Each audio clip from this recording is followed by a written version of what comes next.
अब जब गुजरात के जरिए चुनाव की आखिरी गाथा लिखी जा रही है, गुजरात में मतदान के जरिए पीएम मोदी की लोकप्रियता को फिर से मापने की कोशिश की जा रही है। दिल्ली एमसीडी और हिमाचल प्रदेश के ईवीएम में कैद मतदान ईवीएम से बाहर निकलने को बेताब हो रहा है।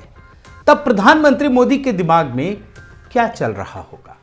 जो भी लोग प्रधानमंत्री मोदी की नीतियों को सिर्फ वोटिंग के गणित के हिसाब से तय करते हैं, उन्हें आज मैं वो भविष्य दिखाने वाला हूं जिसकी कल्पना से भी वो सकते में आ जाते हैं। बस ये समझ लीजिए दोस्तों, ये जो मतदान है ना, ये एक पड़ाव है जिसके बाद मोदी युग का एक नया छोर शुरू होने वाला है। अब आप समझ लीजिए कि आर्टिकल 370 तो खत्म हो गया, भव्य राम मंदिर का निर्माण भी शुरू हो गया, लेकिन अब क्या तस्वीर होगी? अब कौन सी नई पहल होगी? लेकिन होगी तो जरूर, ये तो सब जानते हैं। तो उसी की तस्वीर आज मैं आपके सामने रखने वाला हूं। और ये भी याद रखिएगा दोस्तों कि 2022 का अंतिम संसद सत्र यानी शीतकालीन सत्र भी जब शुरू हो रहा है, तो मतदान के बाद ये आप याद रखिए कि इस देश में एक नई सामाजिक और आर्थिक क्रांति का सूत्रपात होने वाला है, एक नया दौर शुरू होने वाला है। साथियों नमस्कार, मैं हरिश्चंद्र बर्णवाल। आज पूरा देश गुजरात की ओर टकटकी लगाए देख रहा है। मतदान का आखिरी दौर चल रहा है और दिल्ली एमसीडी, हिमाचल प्रदेश का भी चुनाव हो चुका है। तो इसका मतलब यह है कि कुछ दिनों तक इस समय पूरा देश चुनावी रणनीति में मथता रहेगा और ये जो न्यूज़ चैनल है वो भी कुछ ना कुछ आपके सामने न्यूज़ परोसेंगे, एग्जिट पोल, ओपिनियन पोल और तमाम चीज़ें आपके सामने रखेंगे। लेकिन आज मैं ये बताने की कोशिश कर रहा हूं कि ये जब चुनाव अपने चरम पर है, जब इसके नतीजे आ जाएंगे, तब क्या होगा? तब एक बहुत बड़ी चीज होने जा रही है इस देश के लिए दोस्तों, और उसी की तस्वीर मैं आपके सामने रखने वाला हूं। और ये एक ऐसा बदलाव है जिसका असर सिर्फ वर्तमान पर नहीं पड़ेगा बल्कि भविष्य पर भी पड़ेगा, और ये सीधे सीधे इन्हीं चुनावों से जुड़ा हुआ है, ये भी आप समझ लीजिए। अब आप एक एक करके खबरों के जरिए, तथ्यों के जरिए कुछ चीजों को समझने की कोशिश कीजिए, और तब जब आप नतीजे पर पहुंचेंगे तब आपको पता चलेगा कि इस देश में कितना बड़ा बदलाव आने वाला है। जिस दिन संसद का शीतकालीन सत्र शुरू होने वाला है, कब है आपको पता है ना? 7 दिसंबर से, और 23 दिनों के लिए होगा। उसी दिन यानी 7 सितंबर को ही दिल्ली एमसीडी के चुनाव के परिणाम आ रहे हैं। उस समय ये भी चीजें होंगी, और इसके ठीक एक दिन बाद यानी 8 दिसंबर को गुजरात का और हिमाचल प्रदेश जो विधानसभा के चुनाव हुए हैं उसके भी परिणाम आ जाएंगे। यानी एक तरफ चुनावी गणित और कई राज्यों की किस्मत लिखी जा रही होगी जो आम जनता ने लिखा है, तो ठीक उसी समय दूसरी तरफ संसद के शीतकालीन सत्र पर भी सबकी निगाहें होंगी। और इस बात पर निगाहें होंगी कि जब प्रधानमंत्री मोदी ने आर्टिकल 370 और राम मंदिर निर्माण का संकल्प पूरा कर लिया है, बल्कि 3 तलाक का भी काम पूरा कर दिया है, तो क्या कदम उठाएंगे? और क्या कदम में आपको मैं एकदम स्पेसिफिक टॉपिक बता रहा हूं कि यूनिफॉर्म सिविल कोड को लेकर कानून बनाने के लिए वो कौन से कदम उठाने वाले हैं। और एक बात ध्यान रखिएगा दोस्तों, ये तो एनालिसिस में भी लोग समझते हैं, कहीं ना कहीं इशारों में कुछ लोग बोलते भी हैं कि प्रधानमंत्री मोदी ने इस देश में क्रांति लाने का जो पहला चक्र है वो पूरा कर दिया है, यानी दूसरे चक्र की बारी है।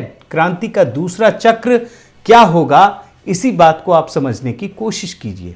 जब ये नतीजे आ जाएंगे तो उसके बाद ये यूनिफॉर्म सिविल कोड एक वास्तविकता बनने वाली है। और अमित शाह जो देश के गृह मंत्री हैं, वो खुद कई बार कह चुके हैं कि अगले चरण में इसी की बारी है।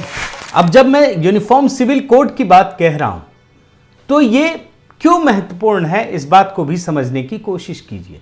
जब उत्तराखंड और गुजरात की भाजपा सरकारों ने अपनी राय को जाहिर कर दिया इस मुद्दे को लेकर, तो प्रधानमंत्री मोदी ने भी इस बात को सार्वजनिक रूप से सबके सामने रखा और ये अपना इरादा जता दिया है। और उत्तराखंड तो आप ये समझ लीजिए कि इस दिशा में आगे बढ़ चुका है। कानून बनाने वाला राज्य, जो उसकी प्रक्रिया को पूरा करने वाला है, वो पहला राज्य है। और आज़ाद भारत के इतिहास में, स्वतंत्रता प्राप्ति के बाद की बात कह रहा हूं, ये कानून बनाने वाला उत्तराखंड पहला राज्य है। और यही काम गुजरात ने भी किया।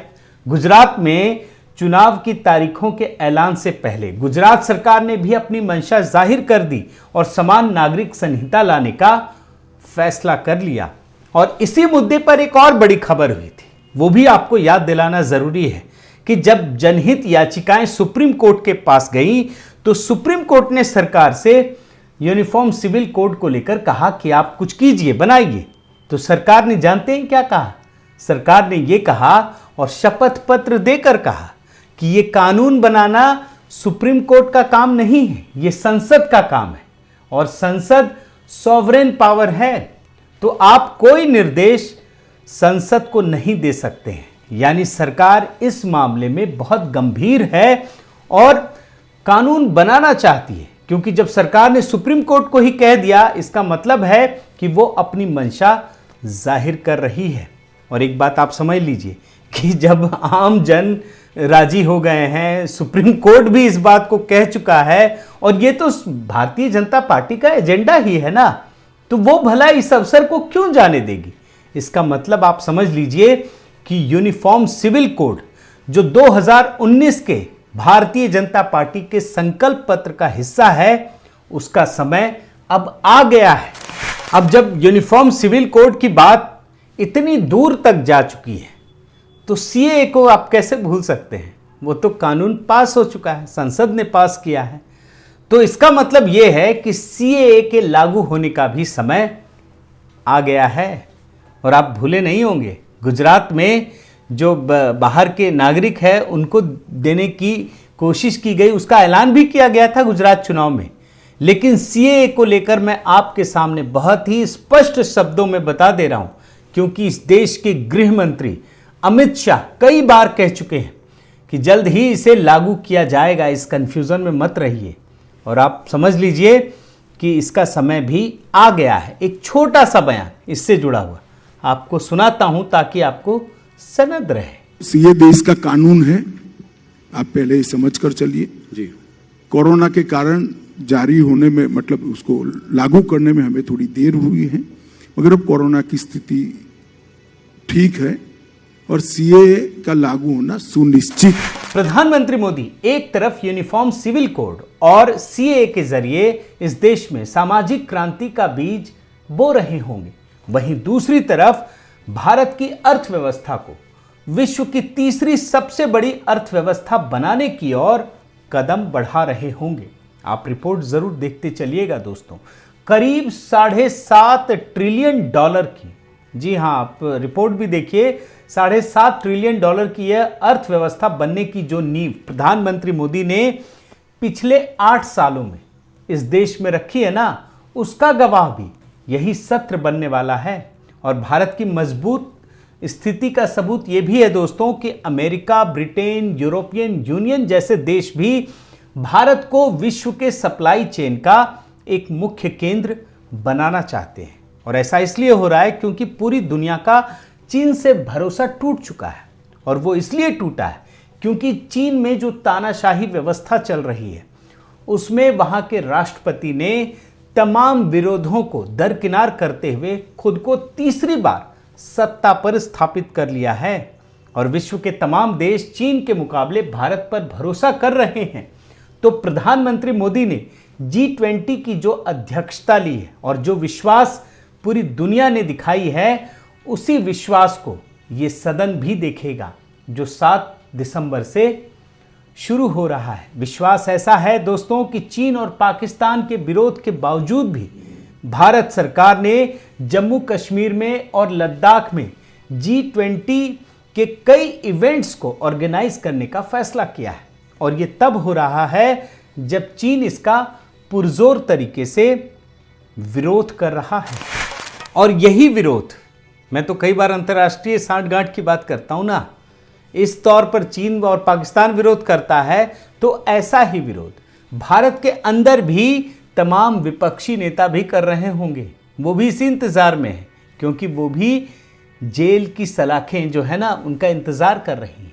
अब जैसे आप लीजिए झारखंड के मुख्यमंत्री हेमंत सोरेन का मामला आप भूले नहीं होंगे। ईडी ने कुछ दिन पहले ही लगातार 9 घंटे तक पूछताछ की थी, और ये पहला मामला था जब किसी मुख्यमंत्री से ईडी ने पूछताछ की थी। और ऐसा इसलिए हो पाया दोस्तों, क्योंकि खनन माफिया के साथ जो उनका गठजोड़ है, उसको लेकर कई सारे सबूत उन्हें मिले थे, और तभी तो उनसे पूछताछ हुई ना। इसलिए मुख्यमंत्री को भी डर है, उनको पता है, और इसीलिए उन्होंने अपने कार्यकर्ताओं को भी, अपने समर्थकों को भी आंदोलन के लिए तैयार रहने को कहा है। अब झारखंड में अगर हेमंत सोरेन विरोध का रास्ता अख्तियार करेंगे, तो दिल्ली में जो मुख्यमंत्री केजरीवाल हैं, वो भी यही काम कर रहे होंगे। वो भी मनीष सिसोदिया को जेल जाने से रोकने के लिए तमाम हथकंडे अपना रहे होंगे। और मनीष सिसोदिया क्यों जेल में जाएंगे, इस बात को भी समझ लीजिए, क्योंकि जिस शराब घोटाले को लेकर कई लोग जेल की सलाखों के पीछे हैं, जेल की सलाखों के अंदर जा चुके हैं, तो उस मामले में मनीष सिसोदिया, उनका नाम पहले नंबर पर है एफआईआर में। तो अब जरा सोचिए कि अगर बाकी लोग जेल के अंदर पहुंच चुके हैं, तो मनीष सिसोदिया नहीं जाएंगे क्या? उनको भी जाना होगा। और याद रखिए, केजरीवाल और सोरेन प्रधानमंत्री मोदी का विरोध तो कर ही रहे होंगे, फिर गांधी परिवार यानी सोनिया गांधी और राहुल गांधी, इनका भी मामला चल रहा है, और ये तो पूछताछ के लिए सुरक्षा एजेंसियों, जांच एजेंसियों के पास पहुंच चुके हैं। और उस समय कांग्रेसी कार्यकर्ताओं ने कितना हंगामा मचाया था, ये तो आपको याद होगा ना। तो अब आप ये समझ लीजिए कि इस मामले में भी तेजी आने वाली है, और ये सब कुछ आने वाले दिनों में आपको दिखेगा भी। साथियों, देश के अंदर हो या बाहर, विपक्ष ने या फिर विरोधियों ने प्रधानमंत्री मोदी को ही विमर्श के केंद्र में ला दिया है, जबकि होना तो ये चाहिए था कि विरोध किसी न किसी मुद्दे का होना चाहिए था। किसी विषय को उठाकर आप विरोध कर सकते हैं, उसमें कोई बुरी बात नहीं है, उसमें कमियां हो सकती हैं। लेकिन जब आप एक व्यक्तित्व पर सारा विरोध टिका देंगे, तो उससे क्या निकलेगा, उसका क्या अर्थ निकलेगा? इसका मतलब यह है कि आपका मकसद कोई विजन पेश करना नहीं है, बल्कि एक व्यक्ति का विरोध करना है।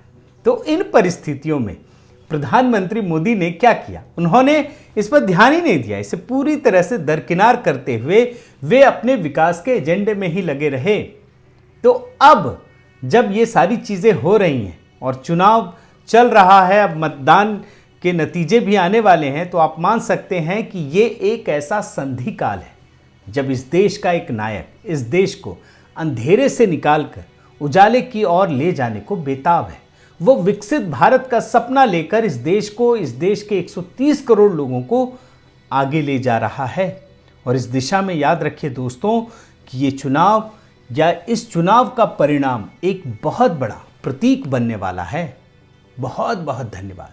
आपसे निवेदन है साथियों कि आप मेरे इस चैनल को ज़रूर सब्सक्राइब कीजिए, लाइक कीजिए, शेयर कीजिए, कमेंट कीजिए, और इस बेल आइकन को प्रेस करना मत भूलिएगा। नमस्कार।